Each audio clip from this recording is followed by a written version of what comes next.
Hi everyone, so today I've got Pilot Maria back on my channel and I have created this beautiful Your Skin But Better makeup look. If you want to see how I created the hair look, you'll need to come back next week, so don't forget to turn on your notification bell so that you don't miss my uploads.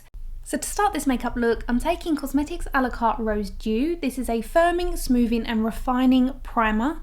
It's more like a serum because it's a primer and moisturiser in one. It contains hyaluronic acid, so it's really good at plumping the skin.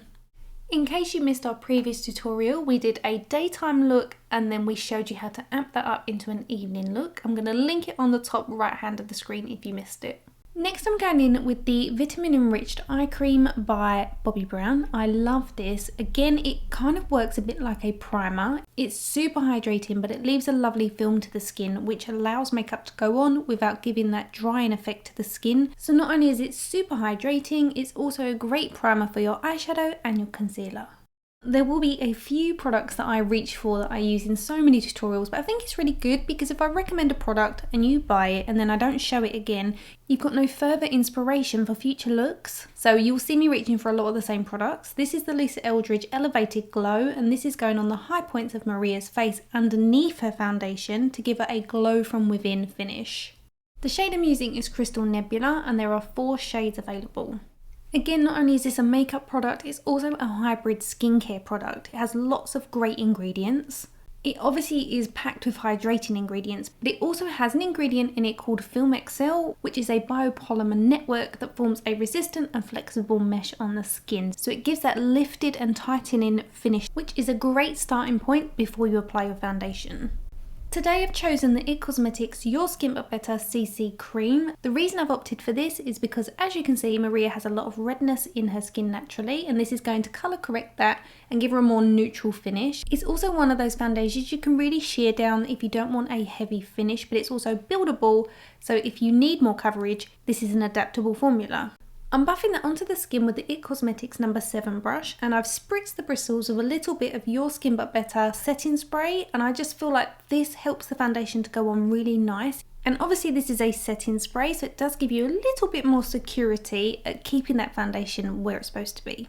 I've applied one layer and now I'm going in with a damp beauty blender to really push that into the skin. We want very thin layers when we're working for a natural finish. This is particularly important with this foundation because it is full coverage. It has high pigment in it, that's why you can really sheer it down, but you still get the coverage. Remember to take the foundation down your neck, over your ears if your hair is up, behind your ears if your hair is up, and also if your décolleté is slightly red, don't forget to buff a little bit of it down there as well. Today I'm using the bareMinerals BareSkin Concealer. I do believe this one has been discontinued, which is a real shame because it is one of my absolute favourites. It's a really thin consistency and it's one of those ones that doesn't really enhance fine lines. They've obviously brought out the original concealer to go with the original foundation. I'm not so much a fan of that one. I do like the Bare Pro, but this was a really nice consistency that sat in between both of those concealers, and it's a real shame that they've discontinued it, but I'm still going to use it because I've got a couple of bottles left. So if you can get your hands on it, do so. The placement for this concealer is on the inner corner of the eyes, which is where everybody tends to be the darkest. It tends to sink a little bit with age, so we need to brighten that. I tend to not put concealer where the eye creases the most. For the majority of people, that is where you get crow's feet and also kind of just on the tops of the cheekbones. So I tend to keep the colour in the actual eye socket as it comes down because that's a dark pocket that needs brightening, close to the root of the eyelashes, and then I use what's left on the brush just to even out the skin around the eye. And in Maria's case, around the eyebrows because her eyebrow area does tend to get quite red. Next I'm going in with the Charlotte Tilbury Airbrush Flawless Powder. This one is in 1 Fair and I'm just popping this underneath the eyes very lightly. You want the tiniest amount of powder because powder equals cake in. However, if you do want to eliminate some shine, then a tiny amount is perfectly fine. In this instance, I'm also taking it on Maria's top lid. This is going to be set in that area because we're not applying a ton of eyeshadow in this area, so I want to make sure it's nice and even, it's set in place before we go in with our powder eyeshadow.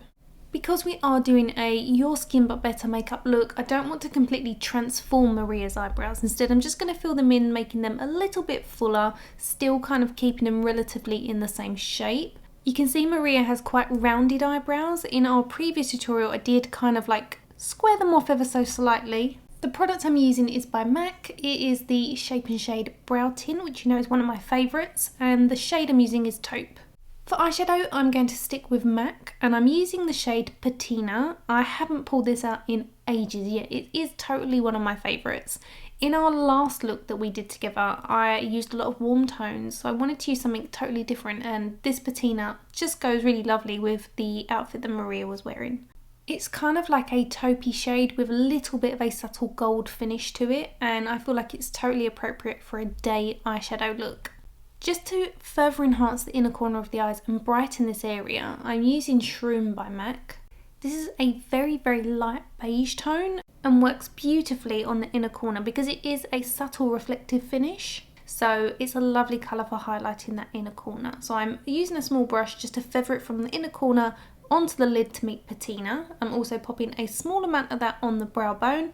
Then I'm going back to Patina, which I'm now feathering along the lower eyelash line. And although this appears barely visible, it does frame the eye very subtly. Then going back to my Grand Shader brush by ZOEVA, I'm popping a small amount of Patina back over for a second layer, concentrating that on the outer half of the eye.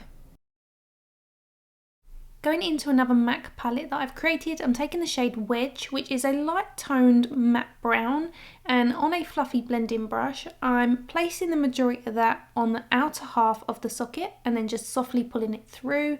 And this is very, very subtle, but it just adds a little bit of depth to this area. I'm taking the shade Dancing in the Dark, also by MAC, but I'm going to mix a little bit of this with the Inglot Duraline. This is a mixing medium, but it's also a waterproofing medium. So if you scrape a little bit of your powder eyeshadow onto a palette and drop this liquid onto it, it will become a liquid that you can use as a eyeliner, but it will also be waterproof. Here I'm lining the outer half of Maria's top lash line, keeping it very close to the root of the eyelashes and making it ever so slightly thicker as we get towards the outer corner of the eye. And I'm going to start to accentuate Maria's eyes to look a little bit more almond shaped, and we're going to do this not only with the eyeshadow but with the help of the eyelashes. Now I'm just going over that eyeliner with a tiny amount of the eyeshadow as a powder rather than a liquid, and then I'm going over the entire lot with a little bit of patina. It just kind of mutes it a little bit, so it's there but it's a bit softer. Although we're going to frame the eyes using the eyeshadow, I don't want to make Maria's eyes look too small, so we're going along the waterline with this flesh coloured eyeliner by Diego Della Palma in number 22. Then I'm going back to Dancing in the Dark mixed with the Inglot Duraline. And using the tip of the eyeliner brush, I'm working that between the root of the lower eyelashes on the outer half of the eye and tapering that off as we get towards the centre. Next I'm dipping into a little bit of the Bobbi Brown Longwear Gel Eyeliner in the shade Sepia Ink, and this is going on the waterline on the top. This is a great trick when you're trying to create a more almond shaped eye. This is one that I did when I created a fox eye look. It makes the front of your eyelids look like they dip down slightly because you've accentuated the outer half by putting the eyeliner on the top of the lash line, and then on the inner half we're applying it on the waterline, so underneath the top lashes. Obviously on the fox eye look I created a bit more of a dramatic wing. On this look on Maria, I'm just very subtly accentuating the outer corners, creating a very short stubby, kind of like a V shape. It just helps to lift the eyes on the outer corner and again accentuate this shape that we're trying to create. It's all about building with these looks, so just look straight ahead and decide where you want to apply the colour and do it slowly like I'm doing here. And again, just layer over that softly with patina. This was us attempting to curl Maria's eyelashes. We couldn't do it through laughing because as soon as I went nearer with the eyelash colours, her little eyebrows went up with fear. But we got there in the end. So now I've given them a little curl, I'm going in with the Swede Lashes Pro Lift Lash Mascara. I'm using a mascara comb purely because that means I can then use the mascara again on other people because I'm not double dipping. As I said, I do want to accentuate the shape of Maria's eyes, so I'm taking these dovetail eyelashes and I'm concentrating these on the outer third of Maria's eyes. The first layer that I put down, I'm going to follow the direction of Maria's natural lashes. And then as I apply a second layer, I'm going to slightly manipulate the way that the eyelashes lay so that they wing out more. And also I want them to be slightly more lifted. So I do hold a couple of them up slightly as they dry. I want the skin to still be fresh and very daytime appropriate. I'm taking the Nude Sticks Bondi Bay matte bronzer slash contour, and I'm using the It Cosmetics No. 7 brush to very softly sculpt the face. We want it to be very daytime appropriate, so keeping it very light. You can totally layer this product if you want a kind of full heavy contoured sculpted look. These products are beautifully adaptable, but today we want it to be super lightweight. So I'm doing a very light dusting around the perimeter of Maria's face just to warm up and give a little bit of soft definition. To really make sure it is super soft, I'm just going in with my beauty blender to press it into the skin. This is the reason I love this brush, is because it has that dual end. One side is slightly smaller, so you can use it for concealer around the eyes or contouring your nose. Maria doesn't get particularly oily, but there is a little bit of shine through the centre, so I'm just patting on some more of the Charlotte Tilbury Airbrush Flawless Powder just through the T-zone. And I'm using the highlighter brush by AU. This is lovely for powdering the centre of the face. To further enhance but also set the bronzer, I'm using a little bit of the bareMinerals Endless Summer Bronzer in Faux Tan. This one is super well loved. It's looking a little bit worse for wear. The lid has snapped and obviously we've hit the pan, but that just shows how much I love it. For blush, I'm using the Nude Sticks Nudies Bloom in Sweet Peach Peony. They do other shades of this and I do have them, but as you know, I'm a peach fan through and through.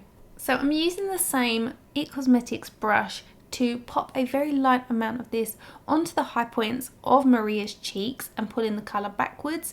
This does double beautifully as a highlight because it has that reflective dewy finish, but it doesn't contain light reflecting particles. On the lips, I still want to stick with a peachy tone because again, it is super youthful. The lip liner I'm using is by Emmeline and this is called Fez. It's a muted peachy tone, and although it's a matte finish, it's a very creamy matte. And on top of that, I'm applying the same colour we've got on the cheeks, which is the Nude Sticks Nudies Bloom. That's what I love about the Nude Sticks, is that they are super versatile. So don't forget to take advantage of my discount code for 20% off. So this is the makeup complete. It looks beautifully fresh. It's really highlighted and enhanced all Maria's beautiful features. It's totally daytime appropriate, but also great for a daytime occasion. Maria did ask if I could put some freckles on, so I'm going to use my Moulac one liner, which you know I love for faux freckles. For me, this really does take your makeup from looking like you've been made up to almost looking like you don't have anything on and that you're naturally beautifully fresh. It really does take years off you, and having those kind of imperfections, even though I think they're beautifully perfect, having freckles on there is almost what makes the skin look like skin. It is taking away that flawless appearance and giving some youthful beauty to the skin. The trick with freckles is to really tap it into the makeup. It will knock back the brown slightly and make it look more like it's within the skin rather than sitting on top of the skin. So we are going to do Maria's hair in some beachy mermaid waves, but I'm going to show you that next week. So just to finish the skin, I'm taking the Charlotte Tilbury Airbrush Flawless Setting Spray. This really is incredible at keeping your makeup in place. It's great for bridal, it's great for everyday makeup. It really is beautiful and it's not too heavily scented like the Huda Beauty one. So I hope you've enjoyed the tutorial. Don't forget to go follow Maria outside on her social media accounts.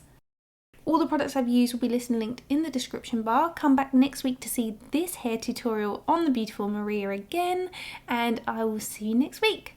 Bye guys!